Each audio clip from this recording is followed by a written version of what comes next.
All right, what is going on, everybody? Welcome back to Phones and Drones. We're back. If you guys follow the channel, you know we had our announcement on Friday that Google finally released that January update for the Pixel 6 and 6 Pro series. Obviously, that's for these two directly, as they released on January 5th the same January patch for the prior generation Pixels.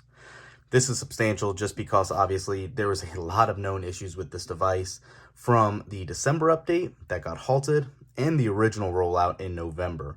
So as you can see here, we are obviously running that January 5th security update, and it is in turn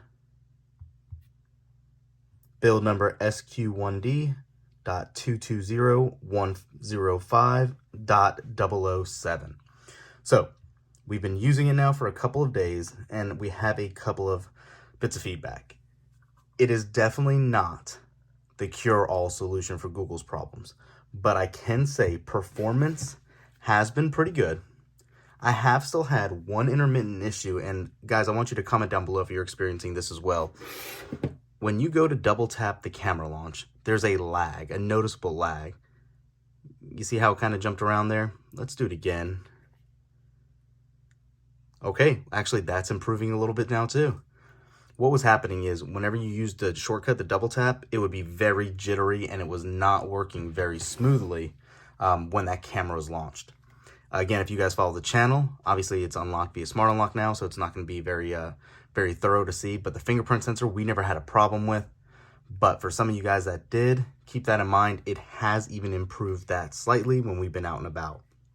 The biggest noticeable change is actually just the everyday performance of this device. Everything has been a little bit smoother. It's been a little bit more pleasant to use for the cost, for that $900 price point that MKBHD and everybody has really been bashing since this update has really, been non-existent for this device. I think this is going to be able to push it back in the recommended category. One thing I want to call out that it is not going to help and improve on as drastic as you might hope is actually the battery life. So this battery life has given me a little bit of issues here and there.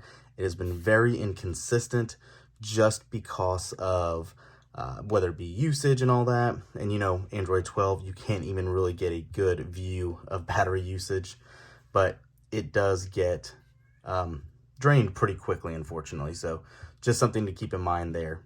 But if you're going to jump around between apps and multitask between everything, I've had no issues with any of that since the update.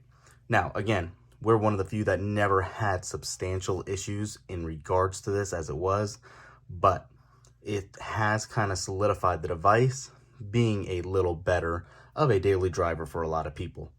The Pixel 6 that we use had never experienced any of these issues that the Pixel 6 Pro has that we've been using. So I don't know if there are hardware defects along the line that we're not knowing about, if it truly is just software related, but just wanted to let you know, give you my 48-hour follow-up that yes, this is a huge improvement. I don't think we're all there yet, but again, you got to take a step back, look at what Google's doing here and saying, all right, as the past Pixel 5 launches went, it takes a couple of software updates for them to get where they'd like to be as far as performance-wise. Yes, they're not quite on that Apple level of fully integration, even though they have this new Tensor chip, but I think that's part of the issue and the slowdown in the development of this device, just because they're having to now build on two different platforms, whether it's the Qualcomm prior or the now Tensor chip in the 6 and 6 Pro. Let me know down in the comments below, though. Do you guys agree? Are you having any other issues with your devices? Have you gotten that update? It seems to be a mass rollout, so I think by now a lot of people should have this January patch. Curious to see what February brings. Hopefully we'll have another couple of additional tweaks and features for stability improvements, but for now, that's it, guys. Thanks for watching. We'll catch you in the next one. Peace.